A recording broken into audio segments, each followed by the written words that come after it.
Olá! Chegamos ao final desta série de vídeos introdutórios à nossa formação.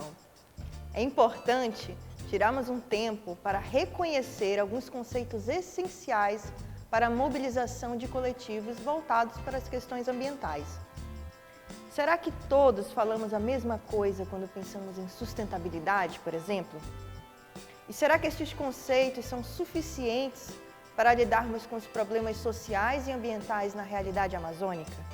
Desde o século XVII, o termo sustentabilidade tem sido usado para descrever a conservação de recursos ambientais para benefício humano, ou seja, atender às necessidades humanas atuais e futuras dentro de limites ambientais. Esta visão reconhece que o uso ou destruição irrestrita dos recursos ambientais é prejudicial para a continuação da existência humana.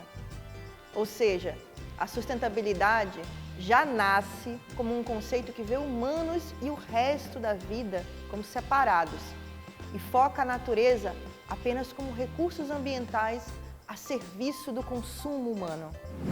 Em outras palavras, o foco é antropocêntrico e entra na contradição de incentivar o desenvolvimento e crescimento econômico e contínuo infinito dentro de um contexto de recursos finitos.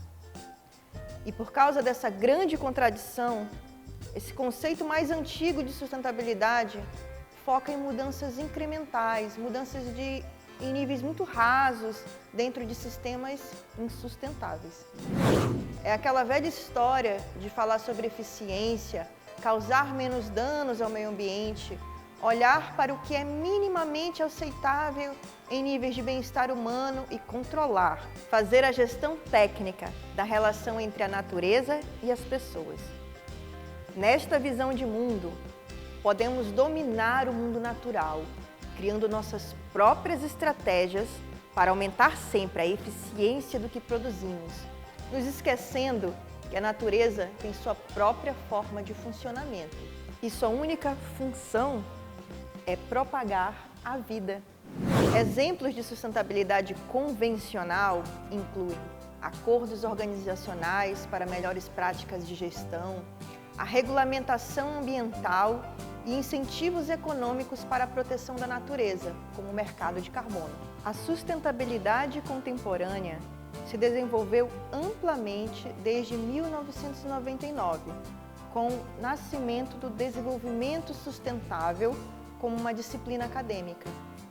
Essa visão é um pouco mais avançada que a sustentabilidade convencional, adicionando considerações de viabilidade de ecossistema, justiça social e sistemas socioecológicos.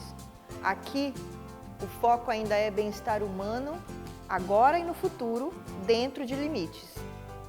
Também surgiram temas como transição, transformação e pontos de mudança social, transdisciplinaridade e serviços ecossistêmicos. De forma resumida, podemos dizer que a sustentabilidade contemporânea é uma melhoria em relação à sustentabilidade convencional, mas ainda é muito antropocêntrica, ainda em uma consequência de visão de mundo mecanicista, aquela que diz que podemos nos organizar para produzir e ser eficiente como uma máquina. Essa visão, que ainda é a dominante no momento, é bem contraditória, pois concentra-se nos sintomas ao invés das causas da insustentabilidade. Em outras palavras, influencia pontos superficiais do sistema, como mudanças tecnológicas, políticas e econômicas, e apoia a continuação de sistemas insustentáveis, especialmente o crescimento econômico infinito.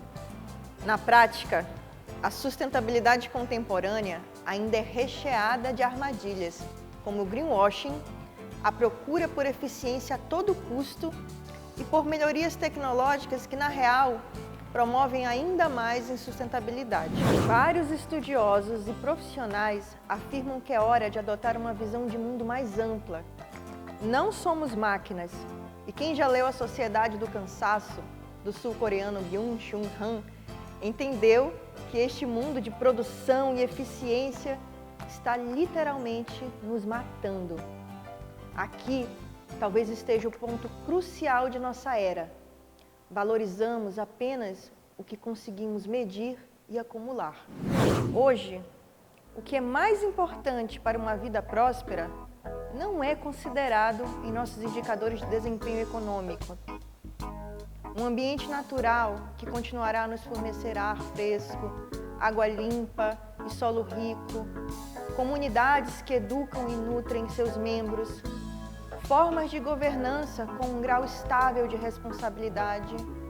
No final, nossa capacidade de continuar a vida na Terra, que é o que significa a palavra sustentabilidade, não é contada.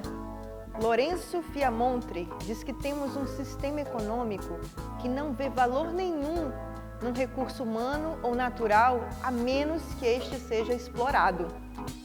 O resultado disso é o que a historiadora médica Julia Livingstone chama de crescimento autodevorável. Os desafios triplos de mudança climática, pandemia e racismo sistêmico destacam os defeitos estruturais mais profundos.